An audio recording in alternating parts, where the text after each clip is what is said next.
മാവോയിസ്റ്റുകൾ പലതവണ സന്ദർശനം നടത്തിയ ആദിവാസി കോളനികളിലാണ് ഞങ്ങളും എത്തിയത്.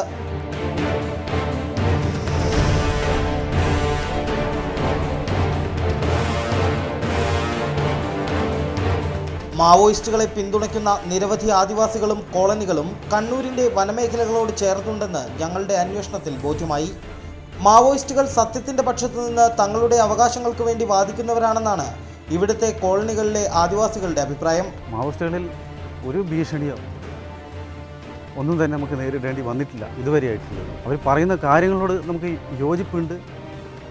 അത് സത്യത്തിൻ്റെ വഴികളാണ് അവർ പറയുന്നതെന്നുള്ളത് ആ നല്ലൊരു ബോധ്യം ഞങ്ങൾക്കുണ്ട്. പൊതുവിൽ ആദിവാസികളുടെ ഇടയിൽ നല്ലതാണെന്നുള്ളത് അഭിപ്രായങ്ങളാണ് ആദിവാസികൾക്ക് പറയുന്നത്. ഇല്ല, മാവോയിസ്റ്റുകളുടെ പൂർണ്ണ കാലം നമുക്ക് അവരെ വിശ്വാസമുണ്ട്, അവർക്ക് നമ്മളെ വിശ്വാസമുണ്ട്. മാവോയിസ്റ്റ് ഇടപെടൽ ഉണ്ടായതിനു ശേഷം തങ്ങളുടെ അവകാശങ്ങൾ സംരക്ഷിക്കപ്പെടാൻ തുടങ്ങിയെന്ന അഭിപ്രായവുമായി വൃദ്ധരായ ആദിവാസികൾ ഉൾപ്പെടെ രംഗത്ത് വന്നു. അവർ ഞങ്ങളോട് പറഞ്ഞു തരുന്നതുകൊണ്ടാണ് ഇന്ന് ഈ സർക്കാർ ഞങ്ങൾക്ക് കുറച്ച് അരി തരുന്നത്. അല്ലെങ്കിൽ ആ അരി പോലും ഞങ്ങൾക്ക് ഉണ്ടാവില്ല. ഞങ്ങൾ നേരത്തെ ഒക്കെ പഞ്ഞം കിടന്നിട്ട് കുറേ ആൾക്കാരൊക്കെ മരിച്ചതാണ്. കൊണുണ്ട്. അല്ലെങ്കിൽ ഇതൊക്കെ ആരും പറഞ്ഞു തരും? ആരും പറഞ്ഞു തരില്ല. പോലീസും തണ്ടർബോൾട്ടുമാണ് കാലങ്ങളായി തങ്ങളെ ഭയപ്പെടുത്തിക്കൊണ്ടിരിക്കുന്നത്.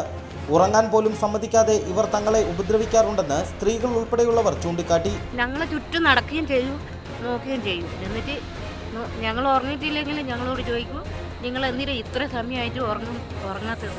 പിന്നെ ഇവർ വീട് ചുറ്റും ഇങ്ങനെ നടക്കുന്നത് കൊണ്ട് ഞങ്ങൾക്ക് ഉറങ്ങാൻ പറ്റില്ല. അങ്ങൊക്കെ പോകും ഇവർ.